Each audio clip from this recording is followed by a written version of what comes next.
जगदलपुर से है, जहां पर उस वक्त की बड़ी खबर, कोविड मरीज के शव को दफनाने के बाद घेरा शव स्थल को बांस से घेरा गया। कोविड वार्ड में भर्ती थी महिला, गांव वालों ने दफनाने से मना कर दिया।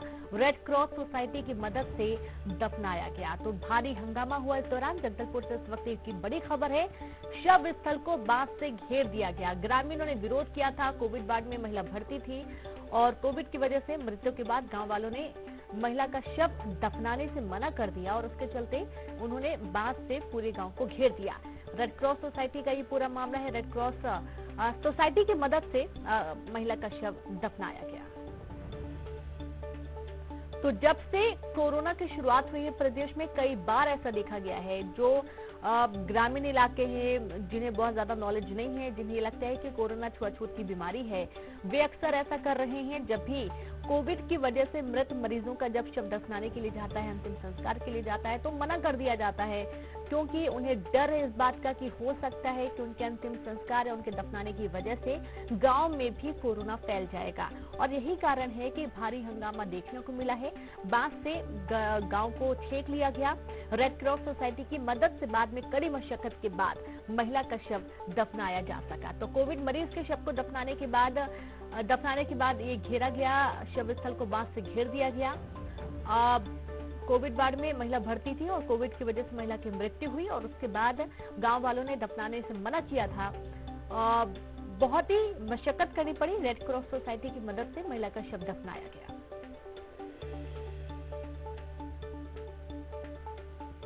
तो ऐसी मानसिकता कई जगह देखने को मिली है, अन्य प्रदेशों में भी देखने को मिली है। जैसा कि आपने देखा है कि जब भी ग्रामीण क्षेत्रों में कोरोना हो रहा है, कई ग्रामीण खुद आरक्षक बने हुए हैं। कोरोना की वजह से किसी को गांव में एंट्री नहीं करने दे रहे हैं। यदि कोरोना की वजह से कोई बीमार है तो उस परिवार से खुद ब खुद दूरी बना रहे हैं। ये बहुत अच्छी बात है, लेकिन यहाँ पर एक मानवता भी दिखानी है, क्योंकि जब शव अंतिम संस्कार के लिए जा रहे हैं तो उन्हें मना किया जा रहा है। उन्हें डर है कि यदि यहाँ पर शवों का अंतिम संस्कार होगा, कोरोना से मरीज जिनकी मौत हुई है, तो हो सकता है कि वो भी इसकी चपेट में आ जाएंगे।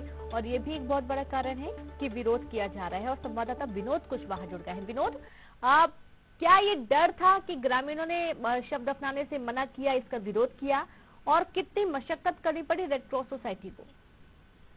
देखिए, डर था और इसी वजह से इस तरह के विवाद बस्तर में लगातार सामने आ रहे हैं। इससे पहले भी मामला 2 महीने पहले का था, जब एक शव को दफनाने के लिए, उसे अंतिम संस्कार करने के लिए परिजनों को लगभग 1 हफ्ते का इंतजार करना पड़ा था। तो लगातार प्रशासन जुटा हुआ है, रेड क्रॉस सोसाइटी के लोग जुटे हुए हैं कि इस तरह के विवाद को शांत कराया जाए। और ये पूरा नगरनार का मामला है कि जो सस्पेक्टेड महिला थी, उसकी मौत हो गई। जब उसकी जांच रिपोर्ट पॉजिटिव आई तो दफनाने का मामला था, क्योंकि बस्तर में ऐसे बहुत सारी समाज के लोग हैं जो शव को जलाते नहीं है, दफनाते हैं। क्योंकि मुक्तिधाम जो सरकारी है, वहां पर जलाने की व्यवस्था जिला प्रशासन ने की हुई है, लेकिन जब ऐसी परिस्थितियां आती हैं तो उन्हें उनके गाँव में ही भेजा जाता है दफनाने के लिए। ये विवाद जो है कल सामने आया, जब इस शव को दफनाने की बात आ रही थी। लगातार जो है कोशिश की जा रही थी, ग्रामीण शव को दफनाने नहीं दे रहे थे। उसके बाद जिला उपाध्यक्ष हैं रेड क्रॉस के, उन्होंने समझाइश दी तो ग्रामीण इस बात के लिए राजी हुए कि जब भी कोई कोविड से मौत होती है अगर गांव में, तो उसी तरह से सुरक्षा घेरा बना करके शव को दफनाया जाएगा। और उसके पीछे जो एक आशंका है ग्रामीणों की कि लोग संक्रमित न हो जाए, मुख्य वजह यही है विरोध की जो लगातार देखने को मिल रही रीनू। और यही वजह है कि जब शव को दफना दिया गया तो ग्रामीणों ने शव का जो स्थल है उसको बांसों से घेर दिया गया। और दूसरी भी व्यवस्था की है कि अगर दोबारा ऐसी कोई परिस्थितियां निर्मित होती हैं तो जितने भी शव वहां पर दफनाए जाएंगे, कुछ इसी तरह से शव को जो स्थल है उनको इसी तरह से घेरा जाएगा। जी विनोद, एक सवाल और है कि जब मालूम है कि ग्रामीण क्षेत्रों में ऐसी परेशानियां देखने को मिलती हैं, तो इसका कुछ और वैकल्पिक व्यवस्था की जानी चाहिए कि ऐसा कुछ सोचा है नगर निगम ने या स्वास्थ्य विभाग की तरफ से? देखिए, जो नगर निगम सीमा क्षेत्र के इलाके हैं वहां पर नगर निगम ने जो मुक्तिधाम बने हुए हैं वहां पर व्यवस्था की है, दफनाने से लेकर के जलाने से लेकर के। लेकिन जो ग्रामीण इलाकों के शव है, जाहिर सी बात है कि वो इस बात के लिए राजी नहीं होते हैं कि शव को मुक्तिधाम में ले जाया जाए। वो अपने गृहग्राम में ही ले जाना चाहते हैं। परिजनों की समस्या रहती है। अब रही बात ग्रामीणों की, तो जो ग्रामीण है इलाके के, वो दहशत ज़दा है। सबसे जरूरत जो है वो इस बात की कि जागरूकता करने की लोगों की। जिस तरह से कोरोना को लेकर के जागरूक किया जा रहा है, लोगों को मास्क और सोशल डिस्टेंसिंग तमाम चीजें बताई जा रही हैं, तो अब जरूरत इस बात की भी है कि जब इस तरह की कोई मौत होती है तो कम से कम इंसानियत के नाते एक फर्ज अदा करते हुए उनको सम्मान के साथ दफनाया जाए।